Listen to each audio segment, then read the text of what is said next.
Hello everyone, it's James here for my January Founders Log update. Happy New Year to you. Seems a bit odd saying that at the end of January when I'm recording this, but this is my first one, so I hope you had a good Christmas break and a good New Year. We started the year with our annual strategic meeting. It's where me and Carl, we get together, we work out what we're going to do in the business, what's working well, what needs improvements and what's not working too great and we should probably dump it. Lots of places in the business thankfully are working well and we aim to carry on growing them. Our YouTube channel is one example, getting constantly increases in traffic in there and increasing subscribers, and our aim is to have that channel monetized by YouTube by the end of this year, so we can start making some money off the content that we're putting out there, because it's really good stuff and it's all completely free, not behind any paywalls or anything like that. So have a look, there's tons of stuff out there, especially in our Try It Now series, loads of how-to, especially around Google Workspace and Google in general. It's worth checking that out and hitting the subscribe button if you like the channel and giving a thumbs up to any video that turns out to be handy and useful to you. One area that we're going to improve in the business is our internal documentation. So we have a lot of things that we know what to do, but it's only in our head and it's not written down for other people to know. So once a week everyone has to put down a SOP, a standard operating procedure of how they do something that maybe someone else in the team doesn't know. So if they're off ill or away, someone can go in there and they can see the guide of exactly what they need to do to do a certain process and get it out of everyone's head. It also will help as we onboard new people into the company. They can go in there and they've got a repository of guides on how to do operations, how to set up users, how to set up Google Workspaces, all that kind of stuff, rather than just being in our head. It needs to be done and we're doing it this year. There are two areas of the business that weren't working as well as we'd like. One is our learning sessions. That's our training for Google Workspace. The sad fact is that the vast majority of small and mid-sized business owners just simply don't want to pay for training.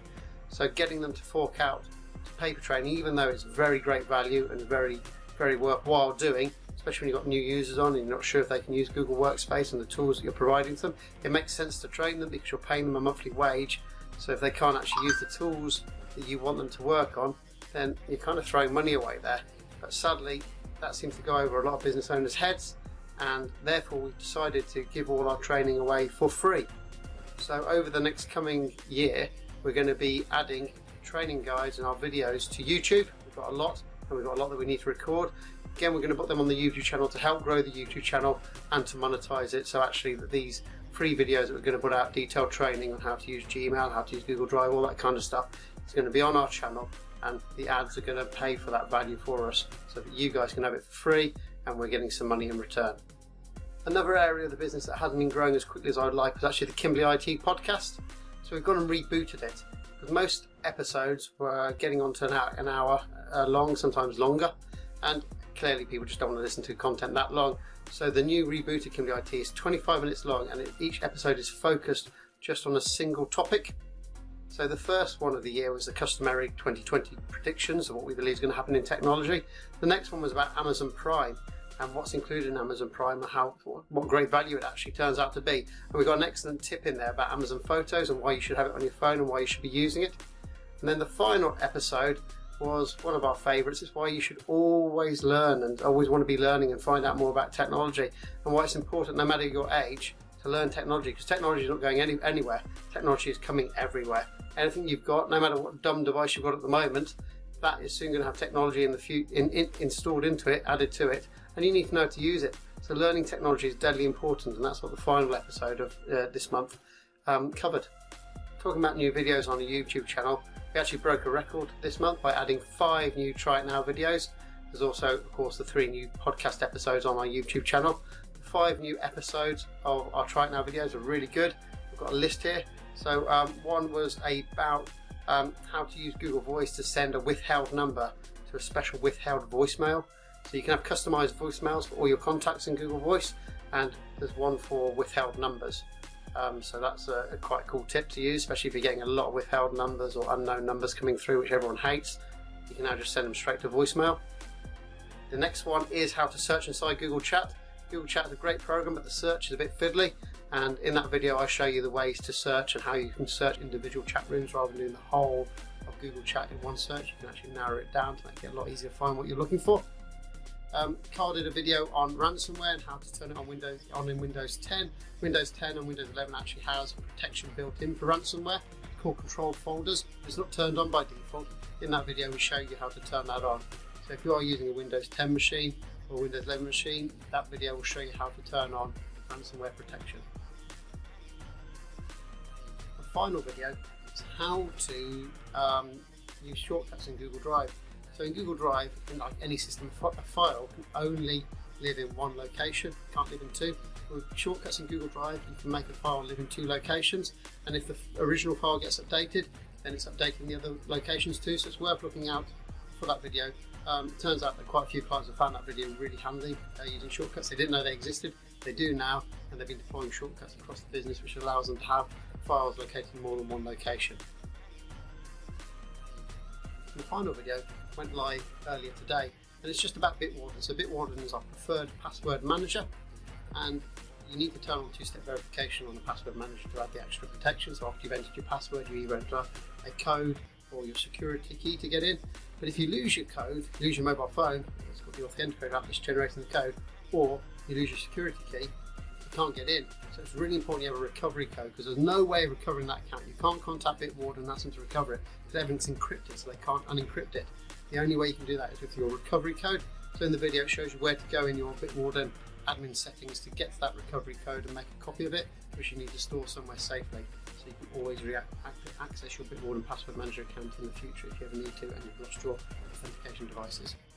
Finally, going on to support, this month we had 91 subscribers got in contact with us, and out of those 91, 69 were requesting assistance. That's where they want to know how to do something better. The remaining 22 were asking for support. Supported where something's not working correctly. It's nearly always printers, but go in there deeper and look at those 22. I guarantee that probably 90% of those 22 people got contact were printers, because printers are just crap. They always play up. It's just an absolute pain. Our policy is to try and get people not to print. We have a motto: only print if you have to post it, because the vast majority of stuff you can send by email or share it through like Google Drive. It's only a very few things you actually have to print, and that's normally like government stuff where they haven't digitalised the form or anything yet, and you've got to print it out and send it off. But apart from that, it's very unlikely you actually need to print. So if you don't need to post it, don't print it. So out of everyone who got in contact, 58 of those people were back to work within 5 minutes. So that's assistance or support. They were back to work within 5 minutes. 24 took between 5 and 30 minutes to get them back to work. 8 support issues took over 30 minutes, but less than an hour.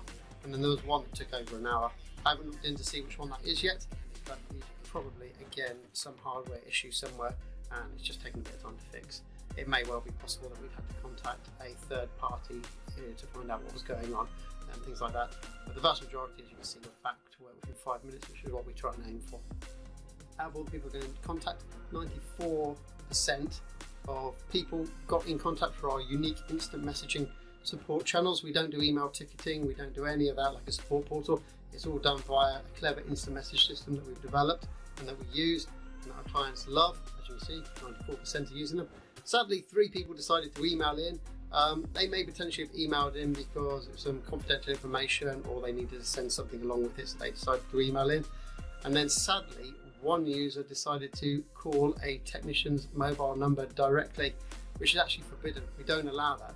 The technician did pick up this time, but we forbid it, because the problem is if that technician's on a video call or they're dealing with someone else, or they just can't answer because they're off ill, no one else knows you called. It's just gone through their mobile. No one else knows you called. So you're actually wasting your time by calling someone directly, and hence instant messaging is a way better way of getting in contact. And finally, overall, out of the 23 people that got in contact with us, we reckon if they'd had regular training sessions, learning sessions by Kimberly IT, they would not need to have got in contact with us. They were just basic stuff they were asking about, and training would have covered that off, and they would never need to get in contact, so they would not have wasted 5 minutes or however long it took to get an answer back. And we'll do training. Training's the way to do it, and like I said, no one wants to pay for it, so keep an eye on our YouTube video and hit that subscribe button to see all the free training videos that we're going to be sticking out if you're not going to pay for it.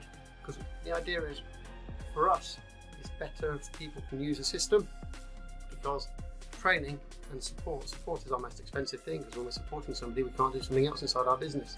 So if we can reduce the amount of times people need to get in contact, because good support is where you shouldn't have any problems and you shouldn't need to get in contact, that is fantastic, and it really helps. It helps you and us.